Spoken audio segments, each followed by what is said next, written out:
What's up, everybody? It's another episode of the Eskwilax Hour right here at the Parkour Garden. Over here with the mural that we worked on a while back with Amethyst and Low. And today we're here with Ninjosh. He's gonna tell us a little bit about the Parkour Garden. Yeah, welcome to the Parkour Garden. Thank you for being here. The Parkour Garden is a manifestation of a dream that happened over 13 years since I started learning parkour. And what part of town are we in right now? You want to tell? Right now we're in Cypress Park. Yeah, in the heart of LA. What is known as Tonga land. For sure. Original peoples. That's right. And how long have you lived in this location? I moved here when I was 13, and I'm going to be 32 tomorrow, November 9th. Oh, dang. Yeah. Happy early birthday, man. I didn't know. Thank you. Awesome. Yeah. Yeah, so almost close to 20 years. Wow. So how was that dream? How was that dream came to you? Well, it's many different steps in life, right? Growing up around here, I had I grew up with like gangster mentality influence, and pretty much my father wasn't here, you know. My mom was a single mother that immigrated or came to this land and assimilated, a single mother of 6, and she was able to manifest this house. We all did as a family. And when I was growing up back here, I always used to run and play tag and cops and robbers and run up and down the walls naturally, just like as a free child. And eventually I turned 18, and I was at that point a very angry person, but parkour was a discipline that helped me stay focused on something and have something to achieve towards. So yeah, we started practicing parkour back here. This is actually where I first learned about it, and I always focused on just thinking a bigger picture of how can we create a space for us to train and not get kicked out, or create safe space for us to train, and also provide that for other people. And yeah, so here we are. In 2006, I really started focusing on and transforming the space into a legit gym, and we got these bars installed. And it was pretty cool because everything was donated. And then we had a performance for the spoken art ride from the Flying Pigeon. And we gave a performance for them because they helped us get the bars built. And so with the bars, we had a real solid structure because there's levels here.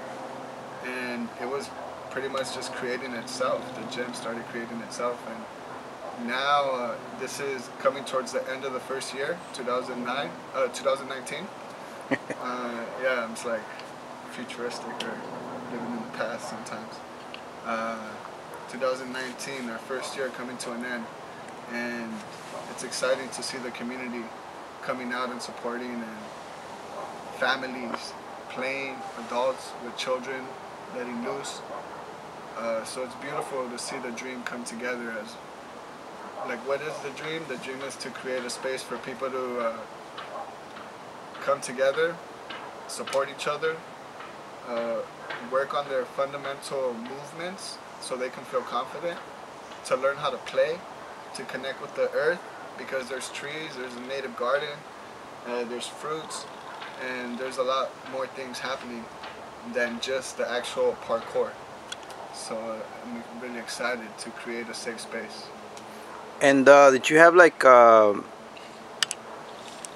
did you have a mentor when you started, or what is all from did you get into books, or how did you learn about parkour?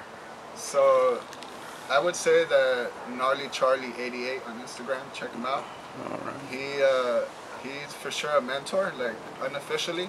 Yeah. But I look up to him a lot. He's younger than me, but he's a great creator. And one time he came home from a what was it? He was at Highland Park High behind Franklin, and he came home after an assignment that he had to research 3 things that he always wanted to do that he never did. And so parkour ended up being one of the things that he learned about in his research. And so he came immediately after, and we were standing over on the other end to the other edge of this wall, and we were pretty much just talked about parkour. And from that moment, that was in 2006. From that moment, we just we started practicing, started playing parkour. Actually, one of the first things is we went up this way where I'm sitting down. We went up this wall, and then we traversed up that wall.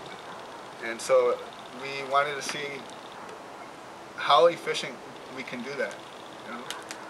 And it was cool. Yeah. So Gnarly Charlie, for sure, taught me a lot. But then also a lot of it is just like, and a beauty of parkour is the self-empowerment, like the self-mentorship, if you can say that, just through the practice. You know? Yeah, because last time you were mentioning that there's like the movement into it, right? That's what you're saying. Like it's just like a way to get around to the next obstacle. Yeah. So the definition of parkour is overcoming obstacles from point A to point B, fluent and efficient.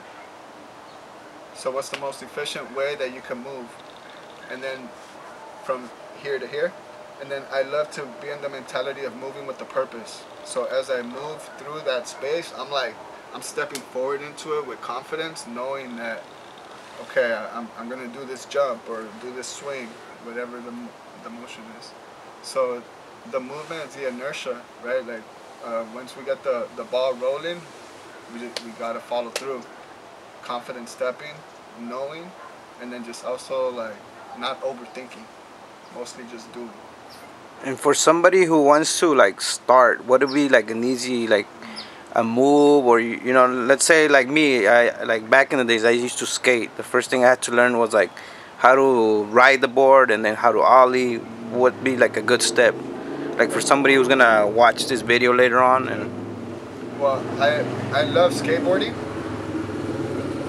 I used to skateboard too, so I believe that contributes to a lot of my balance and my awareness of how to fall, because I used to fall a lot. So I would know how to. I learned how to roll, you know. And then one of the most fundamental skills that has saved my life many times is front rolls or shoulder rolls.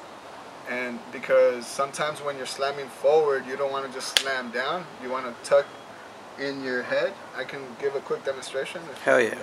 So right now we're going to practice a front roll, which is one of the essential moves of parkour, or just in general, because when you're falling, you don't want to just splat on the floor. We want to release the impact and extend our roll so that we can ease any tension on our joints. And so I'm going to take an impact and then roll in that direction. And so first the impact, I don't want to keep it there. I want to extend and release. Nice.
All right, so we got a little demo over here. This is episode 169, and thank you again for showing us those moves. Yeah, that's fun. Give us a little, like I said, a little roll that you had going on in the beginning. I'm gonna try that later on. Yeah, for sure. All right, man. So you wanna let us know? Like I was saying, do you guys have like meetups, or how often do people come here? Like, how does it work? Yeah, so the community is building right now, and we have the space open on Thursdays, usually from 5 to 6, but it's getting dark now, so we're gonna move it down from 4 to 5 p.m. And that one's more of a class space. And on Saturdays we also gather from 10 a.m. to 1 p.m. and that's more like open gym style. But anytime that you come here, there's always coaches, and we could always work together to start from the most fundamental, basic forms of movement, because this really is for everyone. And is it like a donation base? Yeah, so we want to make this accessible to everyone, and so we do accept donations, but no one's ever turned away for not contributing donations. Yeah, and then what you were mentioning earlier, what I saw was also a lot of it was, like you said, goes towards the equipment itself. Like you're trying to get like you said, like a little dome going on up here, Yeah, get everybody covered. So all the donations have been going back to the space, like getting plants or getting tools to help us build the vaults and the material that we need, because we also go out and do different events like festival style events, or we've even done birthdays. So we want to be able to mobilize this experience, and yeah, just keep on. And just keeping it open for the community, right? Yeah, keep on expanding, building the community, and yeah, that's what it's about. And what other, like you were mentioning that the open gym, do you also have like, I heard last time we were here when we painted the mural, you mentioned like you had like the smaller group, like the younger group that also could come in and... Yeah, so it's family friendly. We encourage a lot of adults to play, and usually adults play with their children as well. And yeah, pretty much we work with a lot of children on Thursdays and Saturdays, and the different events that we go to, we create children's play areas, and so that's really what it's about. But then also we have a meetup called Los Angeles Parkour on Instagram. Check them out, and that's the parkour community in Los Angeles coming together, and there's a diverse amount of people. And starting, one of our youngest tracers is 11. His name's Hudson, super beast. Check him out. And yeah. And you guys also have, like you said, like a garden growing around the parkour area, right? Yeah, so also a big thing about this whole space is that we want to create kind of like an oasis, like a little escape from the city and all the concrete, even though like supported by these concrete walls, but it's, to me, it's about blending the both, right? And so it's important for us to connect with nature to help us relax, be more grounded, and feel more confident in our movement. Yeah, so I think that's a huge aspect that I'm really excited to be able to present and keep growing as well. And when we talk about growing, what do you guys have up here? That I noticed there's a lot of trees out here, and Yeah. I'm like, these look tasty, but Yeah, check out that tree over there, the tall one. That's called I know it as a guamuchi, oh yeah, I heard of those. and they have like a little spiraling fruit, and you eat like the little chunky meat of it. It's delicious. We got figs, we got different types of lemons, nectarine, peach, mango, avocado, pomegranate. There's a lot of different trees. We got some elderberry tree too growing up top. We also got native plants, like we got the sage, the buckwheat, the California sunflower bush, the what else do we got? We got some sagebrush. Yeah, we got a bunch of different plants. Nice. Still more to go. And right now, I mean, do you have like your own like a community? What do you call it? Garden, like a group online that people can find on when it comes to the gardening part of it, or? So right now, I'm really, since it's the end of, like, coming towards the end of the first year, I'm understanding like where I can use more assistance, and so right now I'm looking to build a team of people that want to be committed and tend to the land right here. But right now we work with a group called Regenerative Collective. Shout out to Joe and Teresa, amazing people, doing a lot of great work, restoring, regenerating the native habitats. And so I feel very honored and blessed that they could come over here and help us out. We're actually going to plant with them this Sunday coming up, so that's exciting. Nice. That's awesome, man. You got a lot of great energy going on out here. Yeah, thank you. Like, where do you see like the place? Let's say 5 years from now. Like you're saying, I know you're creating like an oasis out here. I mean, I already see it myself, also. You know, just like the energy you're putting out there, just bringing people together and a diverse group of people. Because I've seen some of the videos online and Instagram. You know, you had different people coming through, and I feel that's gonna help take the place like far from 5 years from now. Like, where do you see it? Yeah, so like I keep on mentioning, it's like towards the end of the first year, and we see already so much support, and we are appreciated so much. And I only see expansion because even right now I have access to different like plots of land where I'm gonna help restore the native habitat there and like create vegetable gardens, but then also blend in the parkour aspect and just create like different types of spaces like this and expand to different properties. So I only see expansion. Also, this is a step into us getting our own big facility, a big gym, and we want to have like a rooftop garden and blend the garden into like the space of the parkour movement and just keep on growing like that. And yeah, I just see a lot of growth. So it's cool that you could see it. I appreciate that. No, it's just by being here. That's what I was mentioning earlier, the energy flow. Yeah. What I was gonna ask earlier, it might be a silly question, but is there only an age group that can do parkour, or just like can you start very young, or is there an age group that you know that after a while you can't, you know, you gotta stop? You know, it depends on your practice as far as stopping. But I see there's like grandma and grandpa groups that get together. I don't like personally know their handle, but I've seen it. And yeah, there's like elderly people that can really benefit from just moving their joints, even just stretching. It's a lot of dynamic movement, which as we get older, we get really frail sometimes because we stop moving. So to be able to limber up helps us stay more youthful. So as we get older, we can really like push this practice if we're passionate about it and we practice discipline. But if we're like reckless about our practice, and we're probably gonna get injuries and we're gonna have to stop. But that's the idea of creating safe spaces like this so that we could train for a prolonged period of time. And on the other end, my daughter, I have a daughter, her name's Lali, and she's about to be 19 months, a year and a half, and she's already swinging on the bars. She understands what a handstand is, a front roll. She already is understanding her front roll.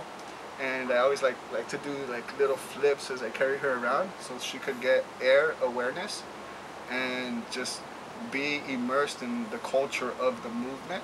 So I mean, she's 19 months, about to be 19 months. She's already in it. Yeah, man, that's good. You're already like a new generation right there. Yeah. For sure she's gonna remember that. 20 years from now, she's gonna be like, yo, I remember doing parkour when I was like 19 months. Yeah, so sick. Because I also have a niece and a nephew, and Esme and Matthew, and Esme is 8 and Matthew is 10, and they're amazing. So they're already into the movement as well. I tell them that it's like ninja training, and so they. It is. It kind of is, and it's a lot of imagination that goes with it too. I think that's a big aspect, something that I like to cultivate in this space, is to play with our imagination, especially as we get older, because sometimes we have that disconnection. Yeah, I mean, like I was gonna mention, places like this are very good because they're community oriented, and because nowadays all the kids they want to be on their phones, they want to be on their tablets. So having somewhere where they can actually play and like move, that's very big right now. Yeah, I see a lot of adults, a lot of parents bring their children here, and the whole time that they're playing, they're not on their electronics. Exactly. And I'm a part of that too, because I want to keep up with the times, and I want to record and show other people what's going on here. But I notice how it takes me away from my practice. And so when we are allowed to put those things down and immerse into the movement, it's like this instinctual, natural method of play. Like it's pure play. It's pure play, and it's cool when we have a direction that we can go and be disciplined. Yeah, the reason I was asking about the age thing, me, I'm like you said, I'm 32. So for me to find a place where I'm like, oh, I'm gonna, go swing on the bars or go do some rolls, I feel like if I go there and do that somewhere else, people will be like, yo, what the heck? Like, this guy's kind of too old to be doing that. That's the feeling I feel I would get. But I mean, just having I live all the way out in mid-city, but like if I were closer, I'm pretty sure I'll be here a lot more often. Yeah. Just because of the whole fact that you have a lot going on here. You built it pretty much to where you can do flips, you can do roll-ups. Because I remember when I was like 6, I tried to do I walked on the bars, and I got injured really bad, and that kind of discouraged me from going near those again. But now seeing these, I'm like, I want to learn how to do that. You got this, man. You got this. And that happens a lot of times. The early injuries that we experience, they traumatize us, and then we don't gain the courage to practice that again because we'd rather keep ourselves safe. It's our brain is keeping us safe. But the more that we practice at a low, not so intense level, not on high bars, we don't have to go to the high bars. There's some ground bars that we can practice on to help build up the confidence, and then once we get the muscle memory and the mental awareness, then we can elevate our practice and go a little bit higher. Cool, man. I mean, that pretty much sums up all the questions right now for this episode 169. If you have any more tips before go out, just follow us on Instagram, the Parkour Garden, and stay tuned and be involved because we're expanding right now, and this is not just a space for movers, but it's also for creatives. We want to have workshops and host events, big events, get vendors, get performers out here, painters on the wall, gardeners, everyone, and just keep building as people. And so I encourage people to get involved. And if you're not able to make it out here, then YouTube, look it up real quick on YouTube, parkour tutorials, or even on Instagram. If you're scrolling, learn the movement.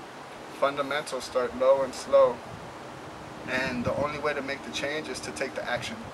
But first we have to create a vision, and so thank you. Thank you, man, for allowing us to come into your space and give us some of your time today. And thank you guys. This has been episode 169 at the Parkour Garden, and we will see you guys next time on 170. Hey, this is Ninja's Tree Dweller, Galactic Wizard, hanging out at the Parkour Garden, giving a shout out to Trace Deep Parkour and Los Angeles Parkour on Instagram. Go give them a follow, stay involved.